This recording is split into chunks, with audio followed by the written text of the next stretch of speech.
तो आइए दोस्तों, स्वागत है आपका हमारे YouTube चैनल पर। उम्मीद करता हूं कि आप बिल्कुल बढ़िया हैं और मैं भी बिल्कुल बढ़िया हूं। तो क्लास 10th के विद्यार्थियों के लिए जो 2024 में एग्जाम देने वाले हैं बिहार बोर्ड से, उनके लिए मैंने ऑब्जेक्टिव क्वेश्चन का सोल्यूशन देना स्टार्ट किया हुआ है। अगर आप चाहते हैं कि मेरे वीडियो से जुड़ करके पढ़ाई करना, तो आप बिल्कुल पढ़ाई करें, आपको बहुत फ़ायदा मिलेगा। मैंने अब तक त्रिकोणमिति चैप्टर से जितने भी प्रीवियस ईयर के क्वेश्चन हैं उसका मैंने सोल्यूशन दे दिया हुआ है। साथ ही साथ समांतर श्रेणी और पृष्ठ क्षेत्रफल और आयतन से मैंने सॉल्यूशन दे दिया हुआ है प्रीवियस ईयर क्वेश्चंस का, ऑब्जेक्टिव क्वेश्चंस का। अब मैंने सिलेक्ट किया हुआ है वास्तविक संख्या चैप्टर को, ठीक है। तो उसमें भी मैंने अब तक कुछ क्वेश्चनों का सॉल्यूशन दे दिया हुआ है। अब हम चलेंगे आगे क्वेश्चन की ओर। तो चलिए हम देखना स्टार्ट करते हैं क्वेश्चन नंबर और आगे के। तो आइए दोस्तों, अब हम देखना स्टार्ट करते हैं क्वेश्चन नंबर 16 को। यहाँ पर क्वेश्चन नंबर 16 क्या बोल रहा है, निम्नलिखित में कौन सी परिमेय संख्या है। हमको बताना है कि इसमें से कौन सी परिमेय संख्या है। हमारे पास ऑप्शन है, ऐसे बता देंगे आप, ठीक है ना। अधिकांश लोग ऐसे बता देंगे। अगर आपको ये क्वेश्चन ऐसे से क्वेश्चन समझ में आते हैं तो आप डायरेक्ट वीडियो को आगे आगे बढ़ा दीजिए, ठीक है ना। देखिए, तो रूट 25 हमारे पास दिया हुआ है, तो इसका जो मान होगा वो 5 हो जाएगा। रूट 5 का मान क्या होता है, रूट 5 को तो रूट 5 ही बोलेंगे। तो ये एक अपरिमेय संख्या है, ठीक है। हमारे पास अपरिमेय संख्या की जरूरत नहीं है, परिमेय संख्या की जरूरत है। परिमेय संख्या पहले मिल चुका है हमारे पास, ठीक है। अब हम आगे बढ़ते हैं। देखिए, ये अपरिमेय संख्या हमारे पास, ठीक है। ये भी हमारे पास अपरिमेय संख्या है। 1/√2 जो है ना, वो ये क्या है, अपरिमेय संख्या है। रूट 3 प्लस रूट 3, ठीक है। रूट 3 प्लस रूट 3, ये जो हमारे पास है, इसका जो मान होगा वो क्या होगा, 2√3 होगा। और ये भी हमारे पास एक क्या है, अपरिमेय संख्या। तो परिमेय संख्या का आंसर क्या हो जाएगा, 5 हो जाएगा। यानी कि ऑप्शन नंबर ए हमारे लिए सही हो गया, ठीक है। चलिए, ऑप्शन नंबर ए को मैंने सही कर दिया, ठीक है। अब चलते हैं हम लोग आगे क्वेश्चन नंबर 17 की ओर। निम्नलिखित में कौन सी अपरिमेय संख्या है। देखिए, अपरिमेय संख्या कौन सी है हमको ये बताना है। तो यहां पर ऑप्शन में दे दिया हुआ है 1.3 रैकरिंग। ऑप्शन बी में बोला हुआ है कि रूट 16। ऑप्शन सी में बोला हुआ है हमारे पास रूट 9/27। और ऑप्शन डी में दिया हुआ है रूट 5 गुणे रूट 5। तो हमको बताना है कि अपरिमेय संख्या कौन सी है, ठीक है। चलिए, मैंने ऑप्शन सारा लिख लिया हुआ यहाँ पर। अब देखते हैं कि अपरिमेय संख्या कौन सी है। देखिए, रैकरिंग अगर लग गया ना तो ये एक परिमेय संख्या है। रैकरिंग की अगर बात करेगा तो क्या है, ये एक परिमेय संख्या है, यानी कि बार की बात करेगा 1.3 बार। तो ये क्या है, एक परिमेय संख्या है, ठीक है। कोई समस्या नहीं आपको। 16 का वर्गमूल क्या होता है, 4 होता है, यानी कि ये भी एक परिमेय संख्या हो गया। 9 का वर्गमूल क्या होगा, 3। ऐसे भी घटा भी सकते हैं, 9 3 27। तो ऊपर 1 बचा, नीचे 3 बचा। तो 1 का वर्गमूल तो 1 ही हो जाएगा, लेकिन 3 का वर्गमूल जो है ना वो रूट 3 ही हो जाएगा। तो ये क्या हो जाएगा, हमारे पास एक अपरिमेय संख्या हो जाएगा। परिमेय संख्या, परिमेय संख्या, और ये क्या हो गया, अपरिमेय संख्या हो गया। रूट 5 का मान क्या होगा, रूट 25 होता है। और रूट 25 का वैल्यू क्या होता है, 5 होता है, यानी कि ये परिमेय संख्या। तो हमसे पूछ रहा है क्वेश्चन में कि अपरिमेय संख्या कौन सा है, तो कौन सा है बताइए, ये हो जाएगा, ठीक है। ऑप्शन नंबर जो सी है ये एक अपरिमेय संख्या है, ठीक है। तो देख लेते हैं ऑप्शन कौन सा सही है, सी यानी कि सही हो गया, ठीक है। चलिए, अब हम बढ़ते हैं क्वेश्चन नंबर 18 की ओर।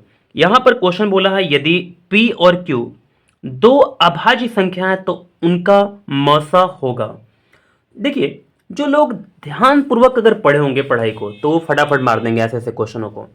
देखिए, P और Q क्या है, दो अभाज्य संख्या है, ठीक है। तो इसका मसा क्या होगा, अभाज्य संख्याओं का मसा जो होता है वो केवल 1 होता है, याद कीजिएगा, ठीक है।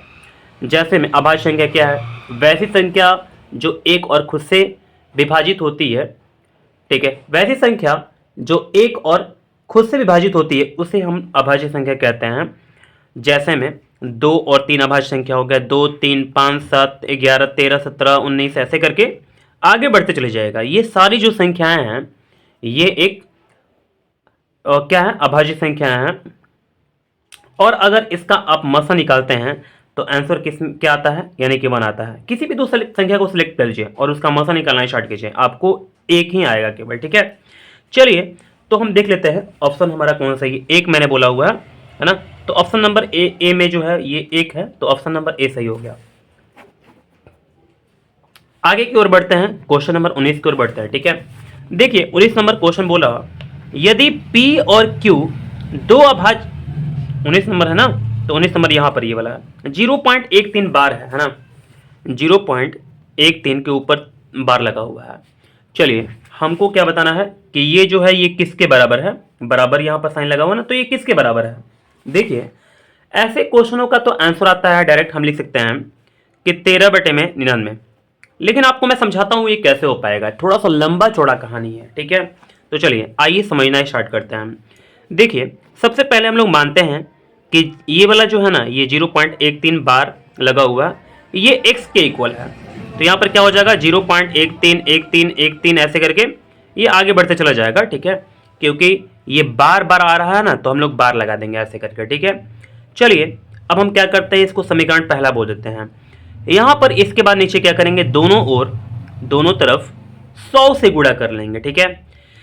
अब देखिए 100 से दोनों तरफ गुणा करेंगे तो 100x हो जाएगा, और ये पॉइंट सरक करके यहाँ पर आ जाएगा, तो 13 पॉइंट क्या हो जाएगा, 13 13 13 13 ऐसे करके हो जाएगा। ऐसे क्वेश्चंस को इसके ठीक पिछले वाले वीडियो में मैंने बनाया हुआ है, तो आप उसको जा करके देख सकते हैं, आपको उससे भी काफ़ी जानकारी मिलेगा, ठीक है। तो देखिए हम लोग ऐसे कर चुके हैं, यहाँ पर समीकरण दो में से समीकरण एक को घटाने पर, तो 100x इक्वल टू 13 पॉइंट ऐसे करके 13 ऐसे करके हो जाएगा। और हमारे पास ये समीकरण पहला में क्या है, x इक्वल टू 0.1313 ऐसे करके हो जाएगा, ठीक है। अब देखिए पॉइंट के राइट हैंड साइड में जो भी कुछ है, और यहाँ भी पॉइंट के राइट हैंड साइड में जो भी कुछ है, उसको घटाएंगे दोनों को, तो क्या हो जाएगा 0, 13 यहाँ पर हो जाएगा, बराबर कितना हो जाएगा, 100x में से 1x घटा लेंगे क्या हो जाएगा, 99x हो जाएगा। तो x इक्वल टू कितना हो गया, 13/99। मैंने जो बताया था आप देख सकते हैं, मैंने पहले ही बता दिया था कि 13/99 होगा। तो चलिए ऑप्शन को सेलेक्ट करते हैं, कौन सा ऑप्शन होता है हमारा। क्वेश्चन नंबर 19 जो है ना, इसका आंसर हमको देखना है, 13/99 कहाँ पर है, यहाँ पर ऑप्शन नंबर सी। चलिए अब हम बढ़ते हैं आगे, क्वेश्चन नंबर 20 की ओर, ठीक है। तो देखिएगा क्वेश्चन नंबर 20 यहां पर बोल रहा है कि 18 तथा 72 का मसा क्या होगा। 18 चौका 72 ऐसे करके आ गया 18, तो ऑप्शन नंबर ए, मैं इसको क्या बनाऊंगा, ठीक है, 18 ही हमारा आंसर आ गया, ठीक है। तो क्वेश्चन नंबर 20 मैंने आपको बना दिया। अब देखते हैं क्वेश्चन नंबर 21 को, ठीक है। तो देखिए क्वेश्चन नंबर 21 क्या बोला, √12 का परमेयीकरण गुणांक है। तो √12 जो है ना, इसका परमेयीकरण गुणांक जो होगा वो ऐसे निकल कर आएगा, √4 गुणे √3 होता है, 4 3 12, तो ऐसे मैंने तोड़ दिया। 4 का क्या वर्गमूल निकल सकता है, आप बोलेंगे बिल्कुल निकल सकता है, क्या होगा, 2 होगा। यहाँ पर √3 का वर्गमूल निकलेगा नहीं, तो छोड़ देंगे ऐसे करके, और हमारे पास आ गया परमेयीकरण गुणांक, ठीक है। ऑप्शन को देख लेते हैं कौन सा सही है, ठीक है। देखिए क्वेश्चन नंबर 21 का कौन सा सही है, 2√3 हमारे पास आया हुआ है, तो ऑप्शन नंबर डी हो गया। चलिए ऑप्शन नंबर डी। अब देखते हैं हम लोग क्वेश्चन नंबर 22 को। यहां पर क्वेश्चन नंबर 22 बोल रहा कि यदि p एक धनात्मक पूर्णांक है तो धनात्मक समपूर्णांक का रूप होगा। देखिए अगर p एक है ना, धनात्मक पूर्णांक है, ठीक है, जैसे आप यहां पर देख सकते हैं ऑप्शन, सारे ऑप्शन में p आपको नजर आ जाएगा, यहां भी p, यहां भी p, यहां भी p, यहां भी p, ठीक है। तो ये जो p है ना, धनात्मक पूर्णांक है, तो धनात्मक समपूर्णांक का रूप कौन सा होगा, हमको ये बताना है, ठीक है। अगर आप ध्यान देंगे तो देखिए p जो है धनात्मक पूर्णांक है, धनात्मक पूर्णांक का मतलब सबसे पहले समझना बहुत जरूरी है, हालांकि आंसर तो यही होगा हमारे पास, ऑप्शन नंबर ए। मैं बताता हूं कैसे। देखिए धनात्मक पूर्णांक सबसे पहले समझ लीजिए, आंसर आपको समझ में आ जाएगा। धनात्मक पूर्णांक का मतलब ये होता है, जो प्राकृत संख्या होता है ना, प्राकृत संख्या, उसको हम लोग धनात्मक पूर्णांक बोलते हैं, ठीक है। और पूर्णांक किसे बोलते हैं भाई, तो माइनस में जो संख्या हो जाएगा ना, 1 -1 -2 -3 -4 -5 ऐसे करके आगे बढ़ते चले जाएंगे, तो वो क्या हो जाएगा, यानी कि ऋणात्मक पूर्णांक हो जाएगा। 1 2 3 4 5 6 7 8 9 10 11 12 ऐसे करके आगे बढ़ते चले जाएंगे तो वो धनात्मक पूर्णांक हो जाएगा, प्लस में हो जाएगा, ठीक है। और 0 0 बचा, ये तीनों को अगर जोड़ देते हैं ना, यानी कि ऋणात्मक पूर्णांक, धनात्मक पूर्णांक और शून्य को जोड़ देते हैं, सबको मिला देते हैं, अगर जोड़ना क्या है, मिला देते हैं अगर, तो वो क्या हो जाता है, यानी कि पूर्णांक हो जाता है। तो यहां पर हमको केवल धनात्मक पूर्णांक की बात किया हुआ है, ठीक है। तो सम पूर्णांक इसमें से कौन सा है, देखिए अगर हम p के जगह पर एक एक करके धनात्मक पूर्णांक को हम लोग पुट करना स्टार्ट करें तो 2 एकम 2 क्या आया, 2 एक क्या है, एक धनात्मक सम पूर्णांक है। 2 यहां पर रखते हैं, 2 रखते हैं, 2 दूनी का 4, 2 तीन 6, 2 चौका 8, 2 पाँचे 10, 2 छक्का 12। आप अगर p के जगह पर भिन्न भिन्न अंकों को रखना स्टार्ट कीजिएगा तो कुछ भी आप रख देना तो ये क्या होगा, सम आएगा। तो हमारा यही आंसर सही हो जाएगा। बोला कि सम पूर्णांक का रूप होगा, तो सम पूर्णांक का कौन सा रूप है, यही है। आप बाकी सबको देखिएगा ना तो वो सम पूर्णांक का रूप नहीं आएगा। जैसे मान के चलते हैं यहाँ पर 1 भरते हैं तो 1 1 2, आप बोलेगा धन सम पूर्णांक तो आ रहा, धनात्मक सम पूर्णांक आ रहा, लेकिन अब चलते हैं 2 भरते हैं यहाँ पर, 2 1 3 हो जाएगा। 3 क्या धनात्मक सम पूर्णांक है, 3 धनात्मक विषम पूर्णांक है। ऐसे करके जो हमारा ऑप्शन जो होगा ये तीनों सेलेक्ट सही नहीं होगा, तो हमारा सही सेलेक्ट क्या होगा, 2p। तो ऑप्शन नंबर हमारा ए सही हो गया। लंबा चौड़ा इस क्वेश्चन को हम बोल दिए, ठीक है, उतना नहीं बोलना चाहिए, ठीक है। चलिए, लेकिन करे क्या, आपको समझाना बहुत जरूरी है ना। देखिए आइए समझते हैं क्वेश्चन नंबर 23 को। निम्नलिखित में किसका दशमलव प्रसार शांत है। बहुत ही इजी क्वेश्चन है। चलिए मैं ऑप्शन को पहले फटाफट आपके सामने लिख दे रहा हूँ। 17 बटे में 81 हो गया। ऑप्शन बी क्या है हमारे पास, 16 बटे में 41 हो गया। ऑप्शन जो सी है हमारे पास वो 13 बटे में 45 हो गया। ऑप्शन डी जो हमारे पास है वो कितना हो गया, यानी कि 19 बटे में 80 हो गया, ठीक है। आइए अब हम समझना स्टार्ट करते हैं कि आखिर किसका दशमलव प्रसार जो है ना वो शांत है। देखिए दशमलव प्रसार शांत होने के लिए क्या करना पड़ता है, जो हर है, हर जो है ना वो किसके रूप का होना चाहिए, आपको पता होगा 2 का पावर m इंटू 5 के पावर n के रूप का होना चाहिए, ठीक है। आइए समझते हैं ये बात क्या बोला जा रहा है, ठीक है। देखिए जैसे हम हर को तोड़ना ही स्टार्ट करेंगे, कैसे, अभाज्य गुणनखंडों के रूप में। तो 81 का अभाज्य गुणनखंड तोड़े तो क्या होता है, थोड़ा सा यहाँ पर कर लेते हैं, ठीक है। 81 का अभाज्य गुणनखंड 3 से घटाएंगे, 27 के 81 3 से घटाएंगे, 9 3 27 3 से घटाएंगे, 3 तरीका 9, 3 एकम 3 हो जाएगा। तो 3 का पावर कितना हो गया, 4 हो गया, ठीक है। अगर हम 41 को अगर हम तोड़ें तो 41 को हम तोड़ ही नहीं सकते हैं, केवल 41 से कम 41, ठीक है। तो हमारे पास देखिए यहाँ पर ये 3 का पावर 4 हो गया ना, तो ये इससे मैच नहीं खा रहा है, यानी कि इसमें 2 आया, 2 नहीं आया, 2 का पावर यहाँ पर कुछ नहीं आया ऐसे करके, है ना। ये 3 का पावर है, तो 3 का पावर मुझे चाहिए नहीं, मुझे चाहिए क्या, 2 का पावर कुछ होना चाहिए, 5 का पावर कुछ होना चाहिए। तो इसको तो सिलेक्ट नहीं करेंगे हम लोग, यानी कि ये शांत नहीं है बिल्कुल, ठीक है। ये क्या है, शांत बिल्कुल नहीं है। क्या ये शांत है, नहीं, क्यों, क्योंकि यहाँ पर 41 का पावर 1 आ रहा है, मुझे क्या चाहिए, 2 का पावर m चाहिए और 5 का पावर n चाहिए, तो ये भी हमारा नहीं होगा, ये नहीं होगा, ये नहीं होगा। चलिए 13 बटा 45 को देखते हैं। 45 को तोड़ेंगे अगर तो क्या हो जाएगा, 3 15 ते 45, 3 5 3 15, 5 एकम 5, तो 3 का पावर 2 आ गया और 5 का पावर कितना आ गया, 5 का पावर 1 आ गया हमारे पास। 3 का पावर 2 और 5 का पावर 1 जो है, क्या ये ऐसे रूप में है, तो नहीं, नहीं है, ठीक है। तो हम लोग बोलेंगे कि ये भी क्या है, यानी कि पर में यहाँ पर हमारे पास शांत दशमलव प्रसार में नहीं है ना। चलिए इसको देख लेते हैं, 80 को देख लेते हैं। ये तो फाइनल होगा ही, देखिए कैसे, यहाँ पर 40 दूनी का 80, 20 दूनी का 40, 10 दूनी का 20, 2 पाँचे 10, 5 एकम 5 हो गया। तो 2 कितना बार है, 1 2 3 4, यानी कि 2 का पावर कितना हो गया, 4, 5 का पावर कितना हो गया, 1। वाह क्या बात है। 2 का पावर m यानी कि 2 का पावर 4 हो गया।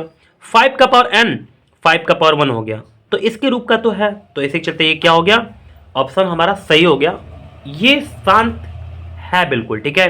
तो आइए ऑप्शन देखते हैं कि ऑप्शन डी हमारा सही होता है। 23 का जो ऑप्शन हमारे पास है वो क्या हो जाएगा, ऑप्शन नंबर डी। आप देख सकते हैं ये ऑप्शन हमारा मिल चुका है, ठीक है। चलिए तो ऑप्शन नंबर डी हम सही कर लेते हैं। आइए अब देखना हम स्टार्ट करते हैं क्वेश्चन नंबर 24 को। तो आपको दिखाई पड़ रहा है क्या क्वेश्चन नंबर 24? हाँ बिल्कुल। तो ये क्वेश्चन हम बना लेंगे। देखिए थोड़ा सा ऊपर कर लेते हैं। देखिए निम्नलिखित में किसका दशमलव प्रसार अशांत है? अशांत किसका है? तो इसका भी हम लोग क्या करेंगे, सारे जितने भी ऑप्शन है मैं पहले लिख देता हूं। ऑप्शन पहला है, क्या है ऑप्शन नंबर पहला, 15/400। ऑप्शन बी क्या है, 17/80। हालांकि आप इस क्वेश्चन को बना ही सकते हैं, ठीक है, मुझे पूरा विश्वास है कि आप बनाएंगे ही, ठीक है ना, क्योंकि अगर आप अच्छे से पढ़े होंगे तो आप बना सकते हैं इसको, ठीक है। 14 में कितना हो जाएगा, 400 हो जाएगा। अब देखते हैं कि यहां पर क्या बोल रहा है। एक बार फिर से क्वेश्चन को पढ़ लेते हैं थोड़ा सा। निम्नलिखित में किसका दशमलव प्रसार अशांत है? हमको बताना है कि किसका दशमलव जो प्रसार है ना ये अशांत है, ठीक है। आइए एक एक करके हम लोग देखना स्टार्ट कर देंगे, ठीक है। 400 को अगर तोड़ते हैं तो क्या मिलता है? 400 को तोड़ना यहां पर स्टार्ट करते हैं। देखिए 400 को तोड़ना ही स्टार्ट करेंगे, थोड़ा छोटा छोटा लिखेंगे। 200, 100, 50, 25, 5, ठीक है। और यहाँ पर एक बार में एक 5 एकम 5 हो जाएगा, ठीक है। दो कितना बार आया देखिएगा, 1 2 3 4, 2 का पावर 4 हो गया और 5 का पावर कितना हो गया, 2 हो गया, ठीक है। यानी कि ये हमारा क्या है, शांत है कि अशांत है? आप बोलेंगे बिल्कुल कि शांत हो गया, ठीक है। तो हमको अशांत चाहिए। आप फिर से एक बार देख ले क्वेश्चन को, दशमलव प्रसार अशांत है, ठीक है, मुझे शांत नहीं चाहिए, तो मैं इसको सिलेक्ट नहीं कर सकता हूं। 80 को तोड़ते हैं तो 80 को मैं पहले तोड़ चुका हूं, देख लीजिए 80 को तोड़ा हूं तो कितना आया है, 2 का पावर 1 2 3 4, 2 का पावर 4 आया है, 5 का पावर 1 आया है।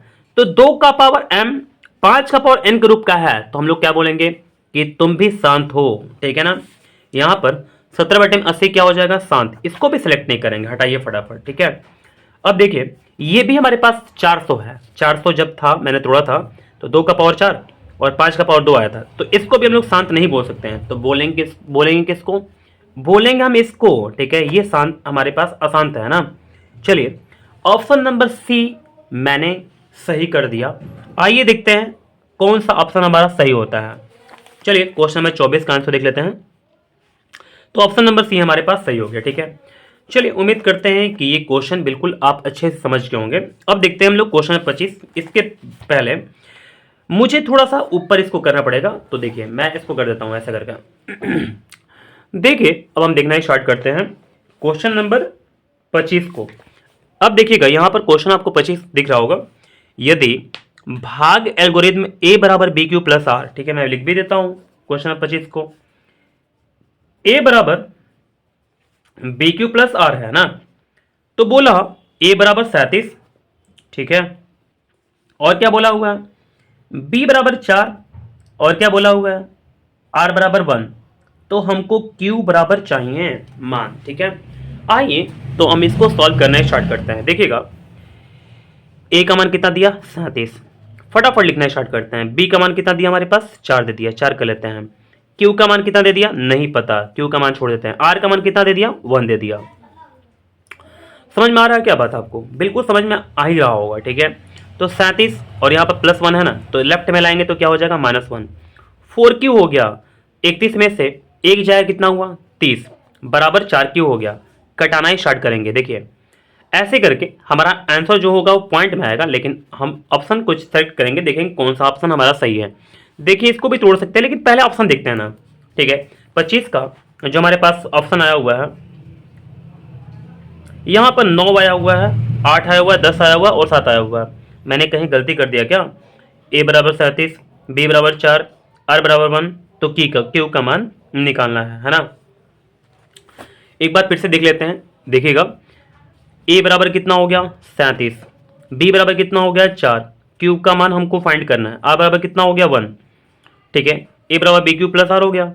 तो देखिए 4q यहाँ पर हो गया और इसको मैंने यहाँ पर घटाने के लिए भेज दिया था, 30 आ गया। ओहो 37 यहाँ पर है ना, क्या कर दिए हम, ठीक है। 36 हो जाएगा, माफ़ कीजिएगा आपका समय बर्बाद हुआ थोड़ा सा। तो देखिए 4 9 36 हो गया। यहाँ पर q बराबर कितना आ गया, 9, ठीक है। तो q बराबर कितना हो गया, 9 हो गया। अब ऑप्शन देख लेते हैं कौन सा सही है। 25 नंबर का ऑप्शन नंबर ए यानी कि 9 आ गया। चलिए हमने ऑप्शन को यहाँ पर लिख लिया। अब देखते हैं हम लोग क्वेश्चन नंबर 26 को। देखिए क्वेश्चन नंबर 26 की बात किया जा रहा, 156 के अभाज्य गुणनखंड में 2 का घातांक क्या है। 156 में 2 का घातांक फाइंड करना है। चलिए घातांक बहुत तेजी में फाइंड करेंगे। 156 का 2 से कटाएंगे, 2 7 14, 8 2 का 16, 2 से कटाएंगे, 2 3 6, 2 9 18, 3 से कटा लेंगे, 13 3 39, 13 एकम 13 हो गया।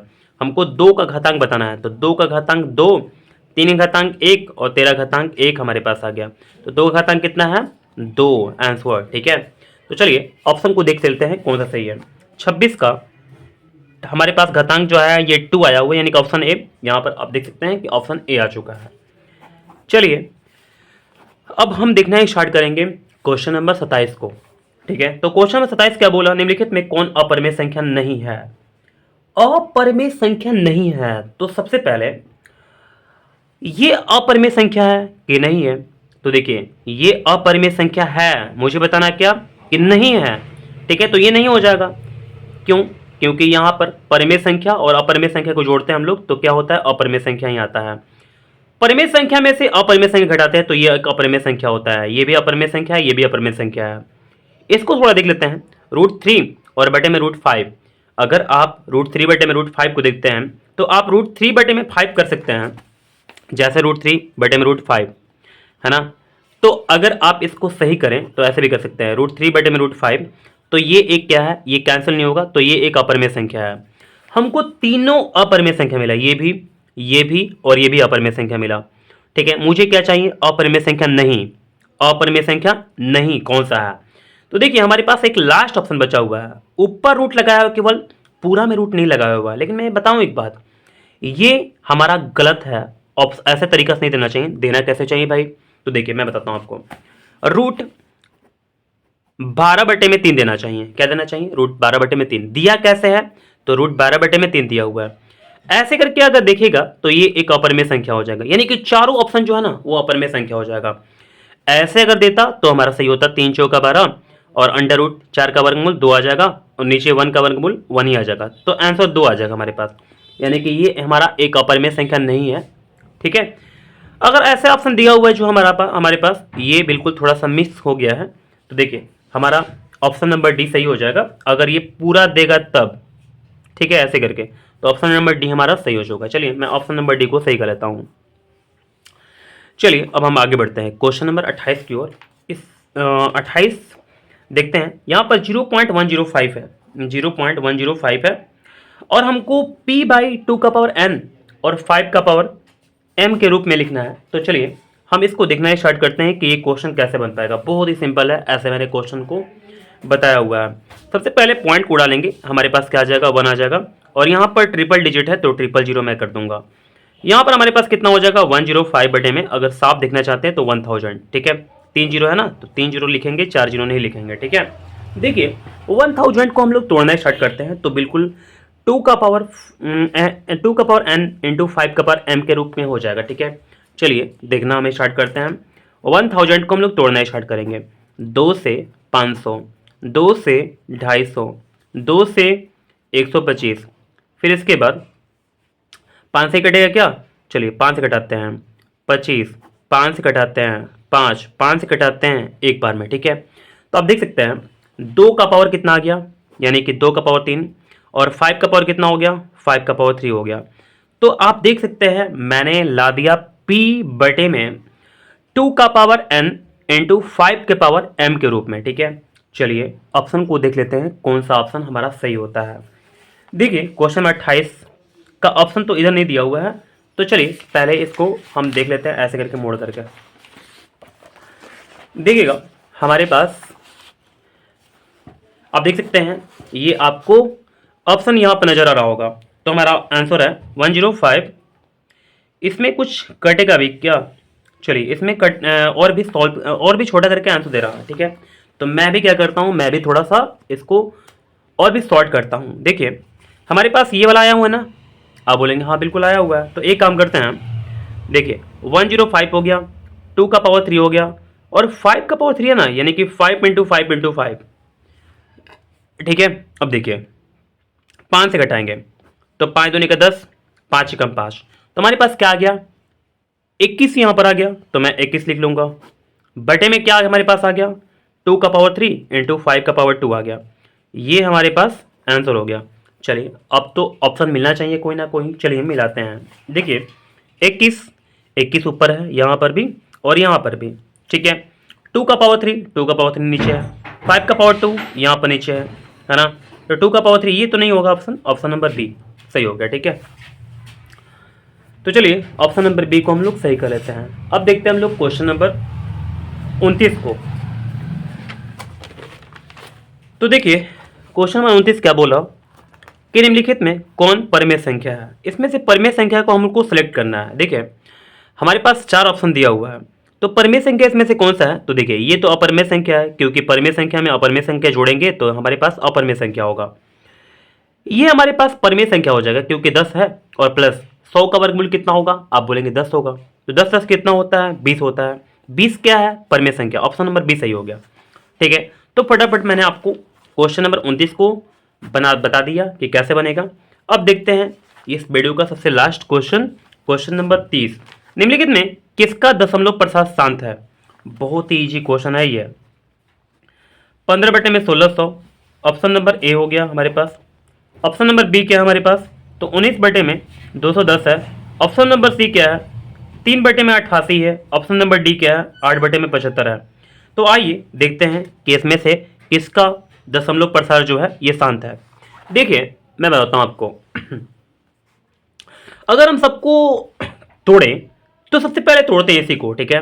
देखिए 1600 जो है ना, 1600 हमारा कैसा आना चाहिए, 2 का पावर m इंटू 5 का पावर n के रूप का होना चाहिए। अगर हम हर की बात करें तो मैं साफ साफ बोल देना चाहता हूं, मैं बहुत बार बोल चुका हूं, 2 का पावर m और 5 का पावर n के रूप में होना चाहिए। ये m n बदल देता है कभी कभार, इससे घबराने की कोई जरूरत नहीं है, ठीक है। चलिए तो 16 को तोड़ना हम स्टार्ट करेंगे। यहाँ पर 1600 हो गया, इसको तोड़ेंगे तो 800, इसको तोड़ेंगे तो 400, इसको तोड़ेंगे तो 200, इसको तोड़ेंगे तो 100, इसको तोड़ेंगे 50, इसको तोड़ेंगे 25, इसको तोड़ेंगे 5, इसको तोड़ेंगे 1 आ गया, ठीक है। लंबा चौड़ा मैंने बना दिया। यहाँ पर 2 कितना बार आया, 1 2 3 4 5 6 बार आया।